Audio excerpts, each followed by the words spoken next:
nuestro Señor. Hermanos, las características de la fe. ¿Cuáles son estos elementos que debemos de tener muy en cuenta?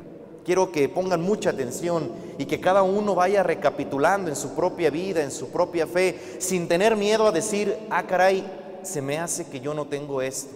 O creo que por aquí tengo que apuntalar un poco más, porque de esta reflexión lo que queremos es que ustedes mismos detecten los puntos donde se puede crecer en la fe, donde se puede purificar en la fe y donde aquí mismo podemos sugerir algunas ideas para nosotros acercarnos a vivir de una forma más convincente este gran don.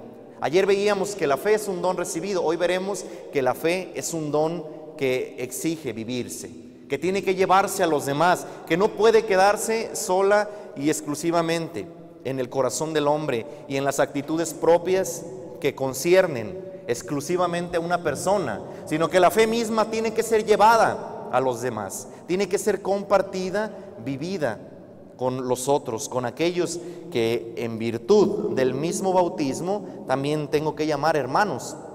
Y no solamente de nombre, sino también con nuestras actitudes. Primeramente, la fe es una gracia. A ver, repitan conmigo para que se vaya quedando bien grabado. La fe es una gracia. A ver, fuerte para que escuchen hasta afuera. La fe es una gracia. Muy bien. Cuando Pedro confiesa que Jesús es el Cristo, es decir, que el mismo Pedro esboza de su corazón y lo materializa con sus labios, aquella confesión que ustedes recordarán en el lugar de Cesarea de Filipo, donde Cristo mismo pregunta ante la cuestión esa de que la gente ya decía quién era Él, cuando Él mismo va directamente a Pedro y le pregunta, ¿verdad? Pero ¿quién dice? ¿Quién dices tú que soy yo? El mismo Pedro esboza, el mismo Pedro... ¿No habrá otro micro? Como que falla un poquito. Como que se está fallando la pila, no sé. El mismo Pedro esboza pues esta confesión de fe donde él mismo le revela, tú eres el Cristo, tú eres el Hijo de Dios vivo. Y lo interesante de esto es la respuesta que obtiene del Señor, ¿verdad? El mismo Señor le afirma y le confirma que eso que le ha sido revelado, que eso que Él mismo ha confesado, es decir, que Él es el Cristo, el que ha de salvar, no solamente a Israel, sino al mundo, dice el Señor, no te lo ha revelado, ni la carne, ni la sangre, sino es el mismo Dios, la misma revelación que el Todopoderoso da, te ha hecho que tú digas esto. Es decir, hermanos, la fe entonces es un don de Dios, es una virtud sobrenatural que sola y exclusivamente Dios infunde, que sola y exclusivamente Dios regala al hombre. Es decir, no conocemos al menos a alguien que diga que pueda comprar la fe, ¿o sí? No sabemos de alguien que diga o que pueda vender la fe, o alguien que pudiera garantizar el aumentarla, o alguien que pudiera garantizar el acrecentarla de una forma así casi inmediata, casi comercial. Porque la fe misma entonces debemos de contemplar esta noción de verdad, que es un regalo que Dios da como Él quiere y cuando Él quiere, y que esta misma fe que el Señor regala es un don por demás sobrenatural. Es un don que sola y exclusivamente viene del Señor y que solo el Señor regala a los que Él quiere. Y de esta manera, sin duda alguna, si has sido bautizado, si has obtenido pues este bautismo, estás también tú santificado e incluso premiado con este don de la fe. ¿Qué nos resta? Primeramente, ser agradecidos con Dios que nos ha regalado el don de la fe. Te pregunto, ¿alguna vez le has regalado a Dios un sencillo pero muy sincero agradecimiento por tener el don de la fe? ¿Alguna vez le has dicho en la oración, antes que atiborrar al Señor de peticiones, de que te solucione tus problemas, de que te cure de tal o cual cosa, de que te haga el favor de tal o cual cosa que ni siquiera sabes si te conviene o no? ¿Le has dado a Dios gracias por tener la fe que te motiva a hacer, aunque sea incluso la señal de la cruz sobre tu cara, sobre tu cuerpo en la mañana, o decir, Padre nuestro que estás en los cielos? Pocos somos agradecidos. Y ustedes saben perfectamente que la oración del cristiano, al menos lo que nos enseñó el Señor Jesús, es una oración que tiene este elemento y que no debe de faltar, el ser agradecidos. Y casi la mayoría de todos nosotros estamos muy acostumbrados, porque así nos formaron o porque así nos conviene, en ver a Dios nuestro Señor simplemente como un banco de peticiones, ¿verdad? Como una bolsa de trabajo o como un receptor que solamente contempla intercambios. Yo te entrego esto, pero tú me complaces con tal o cual cosa. Atiborramos a Dios en la oración, en la poca o mucha oración que tengamos con peticiones. Cuando el Señor mismo, Jesucristo, de su propia enseñanza, nos ha dicho que primeramente en el esquema, revisa, que diariamente hacemos en el Padre Nuestro, viene en sí mismo este toque de agradecimiento. Santificado sea tu nombre, venga a nosotros tu reino, hágase tu voluntad. Se le da gracias primeramente a Dios antes que pedir perdón, antes que hacerle una petición. De esta manera, entonces, hermanos, porque la fe es una gracia que se puede pedir, que se puede llegar a acrecentar, pero en la medida en que tengas la suficiente humildad y la sensatez de decirle a Dios: quiero que aumentes mi fe. Hermanos, ¿cuántos de nosotros, y vamos a hablar de forma muy honesta, cuántos de nosotros pensamos o queremos más bien que nuestra fe se acreciente o aumente haciendo solamente prácticas de piedad, peregrinaciones, ¿verdad? Algunos sacrificios a veces casi heroicos, permanecer mucho tiempo en el templo, dedicarle mucho tiempo al servicio en la parroquia o en la iglesia, y pensamos que a raíz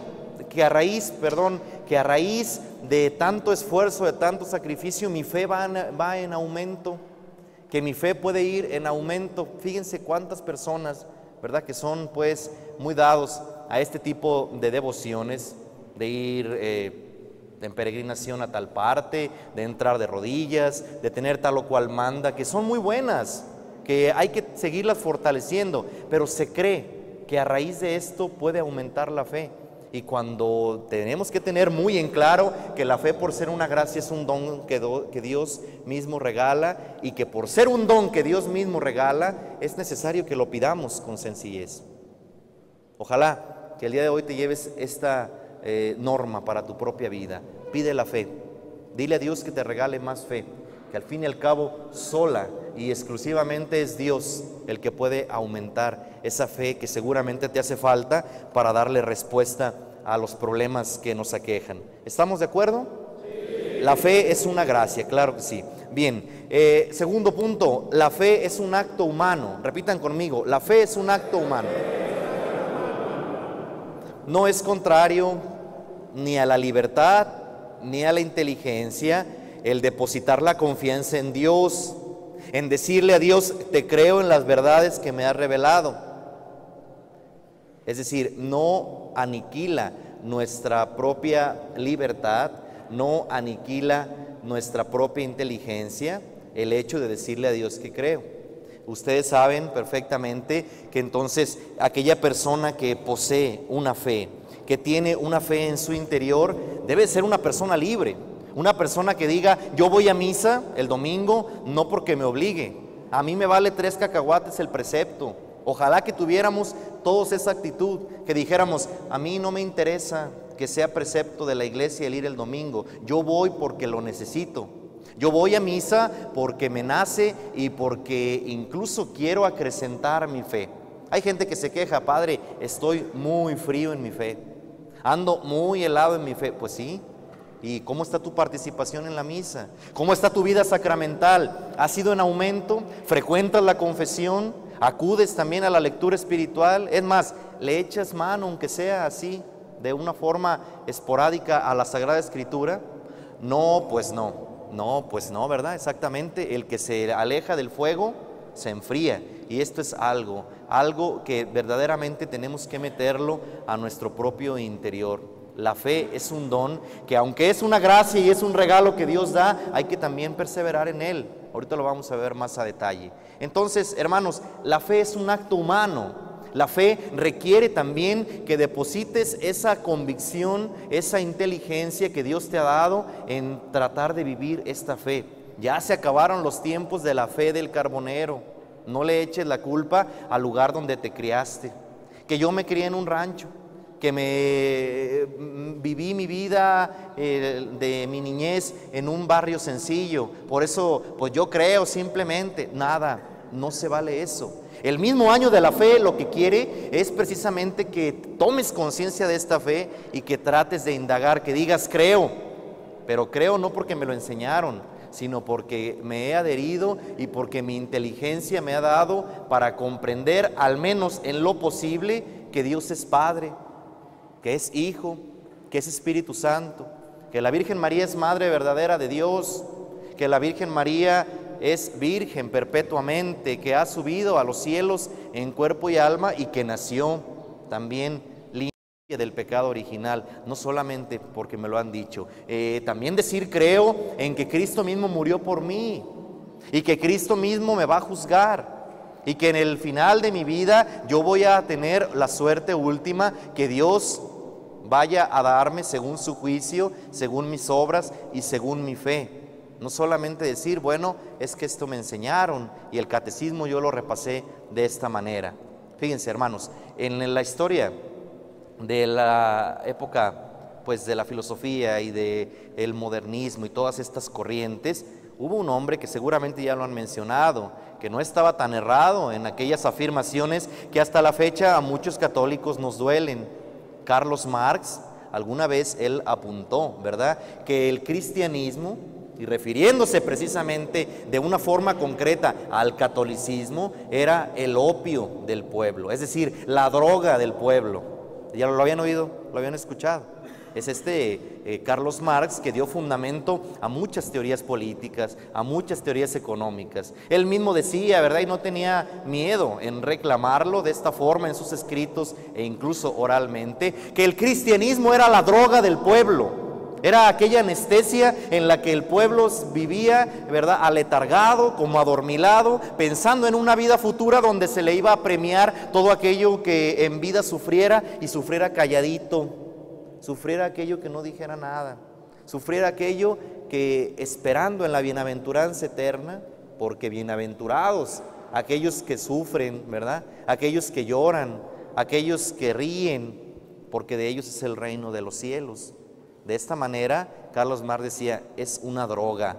El ser cristiano te adormece en vida, te hace estancarte en la mediocridad, te hace llevarte simple y sencillamente el sufrimiento, pensando como drogado, como pensando en otra cosa, que al final de la vida tú vas a obtener un premio. Y entonces con este premio vas a disfrutar aquello que en vida no pudiste. De esta manera. Y es triste encontrar que muchos de nosotros todavía nos regimos de esta forma, que vemos el misterio de la Santa Cruz como una especie también, ¿verdad?, de aliciente, donde decimos, pues es que pues me conviene sufrir. Yo les decía a las mismas mujeres, entre ellas sus mujeres, que soportarlos muchas veces a ustedes, infidelidades, soportar muchas veces sus malos tratos, sus tratos indignos, sus indiferencias y tanta cosa, sus borracheras, sus aficiones a otras cosas. Algunas de ellas es que, Padre, a nosotros nos formaron que mi marido es la cruz. Esas son tonterías. Esas son cosas que simple y sencillamente ya están pasadas de moda, porque el misterio de la cruz no es un sufrimiento de esta forma abnegada, de esta forma agachona, en la que hay que decir, pues Cristo mismo murió por nosotros, entonces, ¿será que acaso tengo que soportar? Qué triste sería, ¿verdad? Entonces, si esta va a ser la forma de llevar el matrimonio, pues a mí que me digan, y yo como sacerdote tengo que celebrar la boda de otra manera. El día que yo celebro la boda, yo les garantizo la felicidad. Yo les hablo de los buenos momentos. Claro, Dios da la gracia del matrimonio, y en el matrimonio Dios infunde una gracia